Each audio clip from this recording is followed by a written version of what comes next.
you want to do a tabletop inside? Scar heavy. Huh. It's hitting it, it's just not hitting it enough. Maybe the Surefire flash hider EOTech sight. Surefire light. That's what I get for it. Yeah? I don't know where it came from.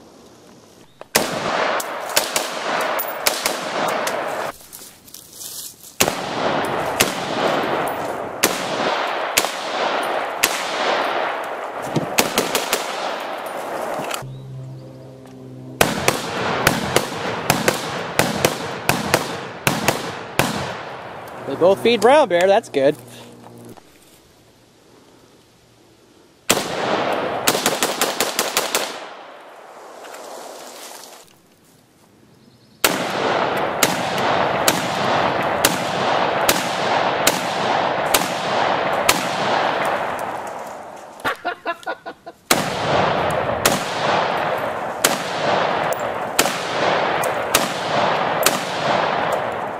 But the first time we brought it over here, it didn't work. That's my fault, though. Why?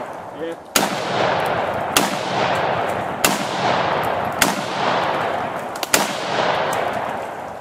So you guys are seeing a little bit of the video I did while we were shooting a friend of mine's Scar Heavy. I was happy he brought it over. It was a real nice gun. I was real pleased operating it. It's kind of a we were kind of comparing it to other rifles that were common among all of us, and we're really running it against the Saiga 308 of mine. Now, it's not really a fair competition because the optics are different, and the Saiga isn't complete because I want the new stock for it, which I've already ordered. It just hasn't got here yet. Magpul's a little behind on manufacturing for obvious reasons. So the results are kind of preliminary, but so far, most people actually preferred the Saiga over the Scar. I liked both guns. I liked my Saiga, but it was custom to me, so my opinion was kind of biased in the fact that this was my gun and that was his gun, and his was set up more for a combat rifle, and mine's more of like a designated marksman rifle. So like I said, it's kind of comparing apples to oranges. When I was shooting it, I was trying to compare some things. The Scar had a much gentler recoil post than the Saiga. Neither one of them are rough, but it's definitely easier to get back on target with a Scar, and it's easier to fire the Scar rapidly compared to the Saiga. Obviously, it's a lot newer design, as the Saiga is based off the AK, and the Scar's not. The Scar felt bulky, but not heavy. There just seemed to be a lot of it. With the Saiga, it's a heavy rifle, but it feels real maneuverable. You kind of have to handle both to get the idea, but that's what I noticed. The Saiga is definitely heavier, but it just feels like it's easier to get where you want. With the Scar, it doesn't weigh anything, but it feels like you're carrying like a big roll of styrofoam. You know, you're not going to damage anything, and it's not heavy, but it's kind of awkward to move around. We're still working on accuracy. We were just kind of shooting it from standing prone, so that's not really, I can't really give you an accuracy judge. I would assume the Scar would probably shoot better than the Saiga, but we don't know yet, so we'll set them up from a bench and find out. Trying to think what else I was learning while we were shooting it. One major downside is the guy only had one magazine for it, and I asked him, do I even want to know the price of those FN mags, and he goes, yeah, they're about $100 a piece. So while Saiga 308 mags aren't exactly cheap, I can get 3 Saiga mags, almost 4, for the price he's having to pay for one steel mag. Hopefully somebody like Magpul excuse me will come out with the Scar Heavy magazine, because that's just ridiculous. $100 for a mag. He says people have been modifying FN FAL mags and AR-10 mags to get around that, because it's ridiculous. And yeah, at $100 a pop, I don't blame him. Everybody who shot my gun and his gun really liked mine, and I don't know why. I asked him, and there was not really a general consensus. I told him just ignore the optics and just shoot the gun. So it just seemed like they preferred the Saiga to the Scar. Now, definitely when we told him the price, his setup altogether was probably over $4 grand, whereas this one you're looking at probably $1,500 right now, probably cheaper back in the day. So definitely you got a lot more. You got a lot of rifle for a fifth the price, really. By the time you got everything in it and got ammunition, you could have a much more fully loaded Saiga for a lot more money and ammo than before you get to the Scar. But the Scar is also a lot more ergonomic. Obviously, it's a more modern design. Doesn't have the 8K safety and the side charging handle. It's ambidextrous. If you guys are watching this, you know about the Scar. So what you're really doing is probably just coming from my opinion. So, like I said, I thought it was a good rifle. I like the rifle. I think it's overpriced. I think it's expensive, but it's a damn nice rifle. I don't know, between it and the Sega, it would depend on the circumstances. I really want to shoot it for accuracy-wise before I make a final decision.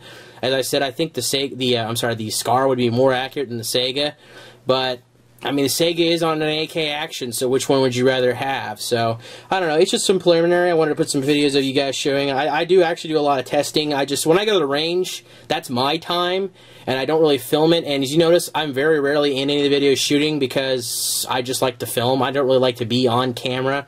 It's not like I'm ashamed or anything. Excuse me. That's one reason, is asthma.